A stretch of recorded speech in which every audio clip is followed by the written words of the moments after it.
Howdy folks, welcome to the Stockyard Industrial Lead. I'm Eric Miller, and today we're going to be doing a little project. I think this will be a pretty simple evening project that I just wanted to show you all. We're going to be replacing the speaker in the CF7, and we're going to be putting in a smartphone speaker. So I know there's some videos out there that show you how to do this, but I wanted to show you how I do it, and more importantly, just how you can improve the sound quality, I think, with a smartphone speaker. And so I'm just going to give you a little test run here with this, so you can see or hear how bad it is. It currently has a sugar cube speaker, which I've mentioned before I haven't been too pleased with.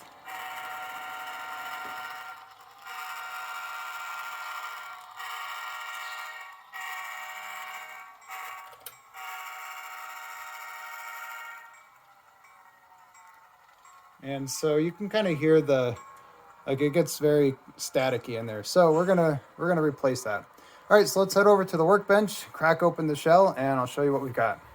Okay, so here we are at the workbench, and just a few tools that you'll need for this job. One is a soldering iron. I've got my trusty Hakko soldering iron that I like. You'll need some kind of nippers for the wires. Usually get some tweezers for holding the wires. I like gluing my speakers in with this silicone. It's like used for plumbing, because as I'll show you, it's really easy to take stuff back out and it fits in there pretty nicely. And of course we'll need our speakers. So let's open these up. And we've got our shell open here, so we're about ready to get to work. I just bought these off eBay. As it turns out, you can find a lot of these. I bought two different kinds. I always like having some backups. I used to keep a lot of these on hand when my fleet was a lot larger. This is the place I got them from, off eBay, Mobile Enzo. And so here we are. These are two different iPhone 5 speakers. I've used iPhone 5 speakers in the past. As I've mentioned, my Alco C415 has an iPhone 5 speaker, and I accidentally soaked it in isopropyl alcohol, and it still works. So I think these are pretty hefty little guys. Let's see. I think we're going to go with the one on the right. And this should be a pretty easy project, as I mentioned. I'll let you know the total time this takes, but like I said, it should be a pretty easy weeknight project if you want to do that. Okay, now with these, what I do is just clip off this extra piece here. You don't need that, and it won't affect the sound quality. Just clip that off.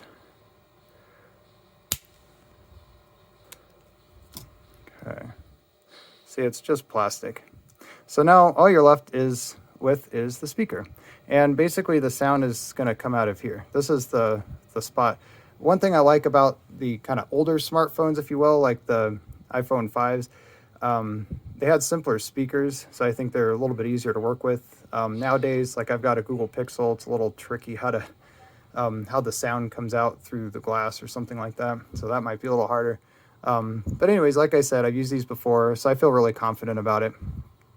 All right, now we don't need these little tabs either. Just peel that off. Okay, now what you want to pay attention to, see if I can get it in focus, are these little tabs here. These are what you want to solder your speaker wire to. And so that's basically all you have to do. And you just have to be very careful because you don't want to solder the plastic, you just want to stick to the metal. Okay, so let's get to work.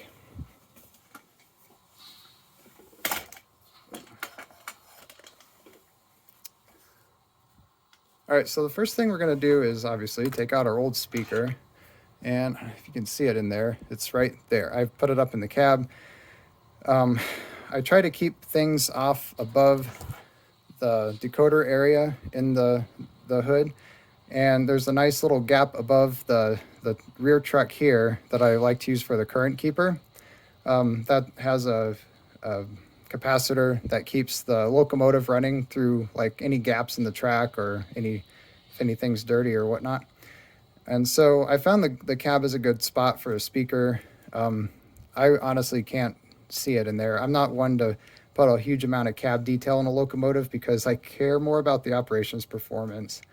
So we're just going to hopefully just simply pull this out.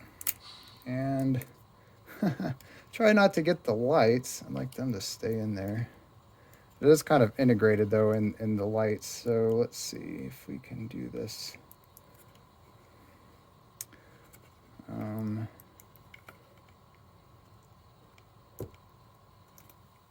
I'm gonna get a hobby knife out and kind of cut that stuff.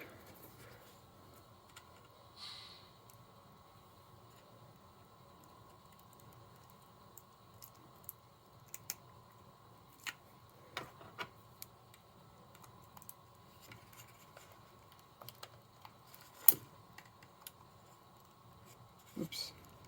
Okay, there we go. And it looks like we may have gotten the lights a little bit. I'm just gonna take this Capcom tape off and put a new piece of tape on there so that our lights stay in.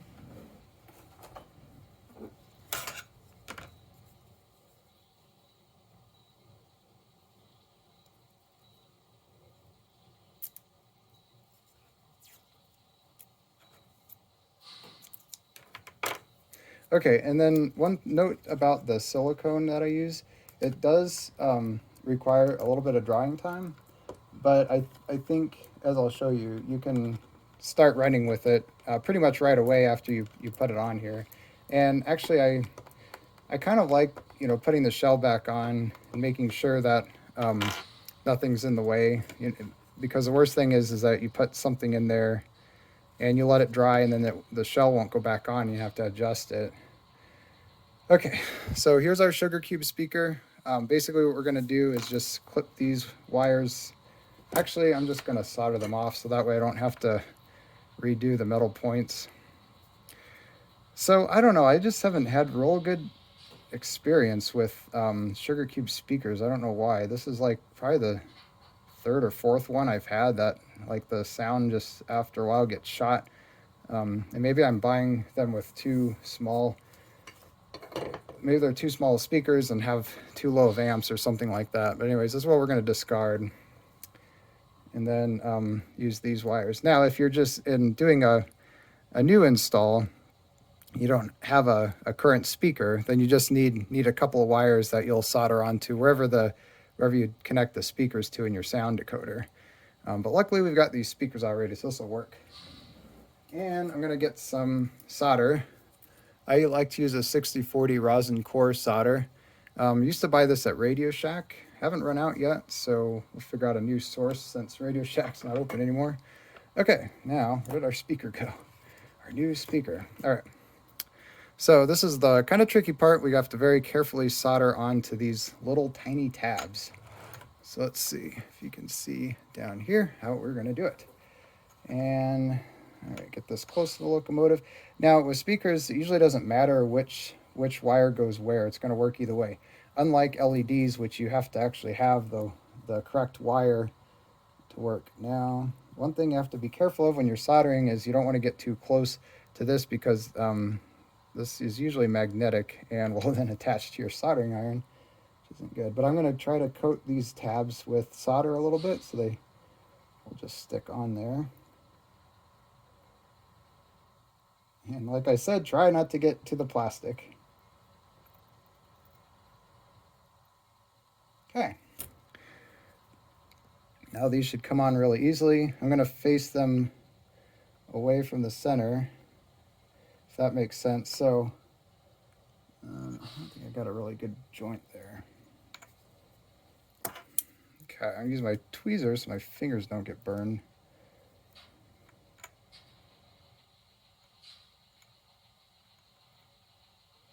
I have very steady hands doing this. Okay, that worked. Now I'll just take this wire. So in other words, I want to make sure that I don't, join this center part. That's got to be kept. Those have got to be kept separate, so you have positive and negative wires. All right, let's try this one. Oh, see, there we go. Got stuck. Okay. Let's see, I'm gonna try this direction.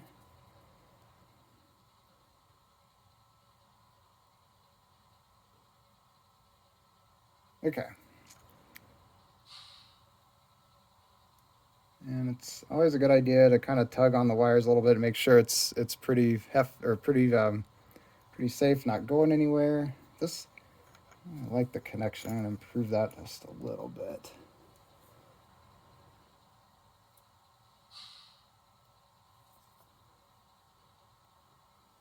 want to make sure that it's not like sticking out too much because I do want this to be flat. So let's try this again. I want you right there. We go. Okay, and then as the solder dries, it just takes a few seconds, but kind of got to keep your hand there to make sure. Okay, I'm gonna keep the solder iron on for now, just in case we need it again. Now, this should fit perfectly in here, and what I'm gonna do, I think I'm just gonna kind of glue it in on the top again, and try to have it as flat as possible. Now, what I liked about the sugar cube is that it actually fit on the side of where the where my light wires are going in, but I'm just gonna kind of keep it, I don't know if you can see that very well with the light in there. I'm just gonna kind of keep it flat up against the top as much as I can.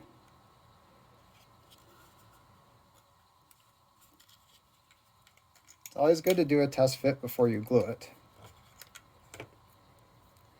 Okay, and then this, I'm gonna cut off this little tiny, you can see it, this little tiny extra tab here.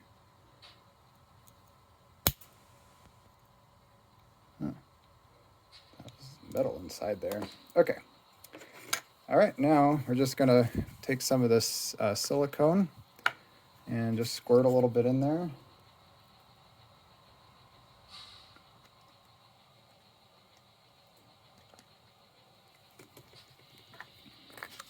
Don't worry about using too much of this because, like, if you're like me, you don't go through much of this, and if you don't use it, it's going to dry up. So, see if you can see that. I put quite a bit in there, and then this will just sit right on top.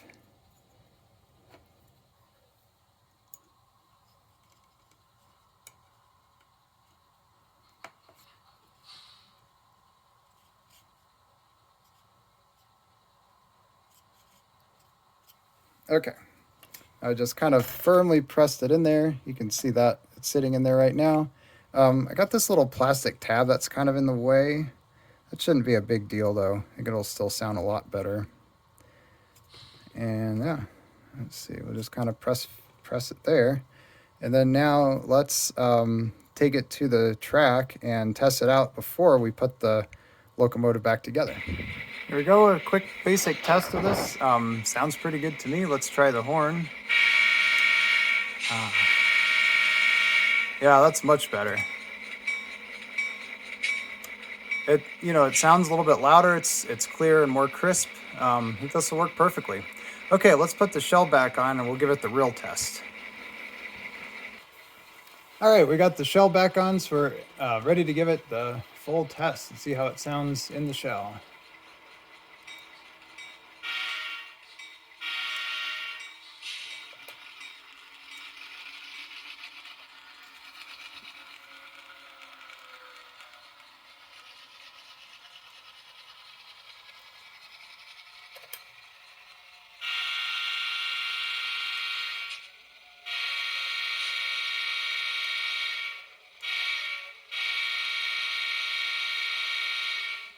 Yeah, I'd say that's much improved. There's no crackling there in the horn. I noticed a little bit of crackle in the engine, but it wasn't as bad as it was before. I'm not sure what that was all about. But yeah, definitely a big improvement over the Sugar Cube speaker that was in there. And like I said, I think it's a little bit louder now. The smartphone speakers I think are really good because they're pretty durable. They're tiny. They're pretty flat. You can fit them just about anywhere in the Locomotive shell, at least for HO scale. And yeah, they just work really well. So that's all I've got for you today. Just wanted to show that to you in case any of you are interested in how to put a smartphone speaker in a locomotive. And it's kind of what I believe is the ideal speaker for a locomotive, especially when you're dealing with something small that you don't have a lot of real estate in there, like the CF7. Also good for switchers, but just I basically my entire roster is small locomotives like this. So I think it works really nice. All right, thanks for watching today, and hope this was interesting. Feel free to leave any comments below. Let me know what else you want to see, and I'll be back at you next week with a new video. Thanks, and I'll see you next time.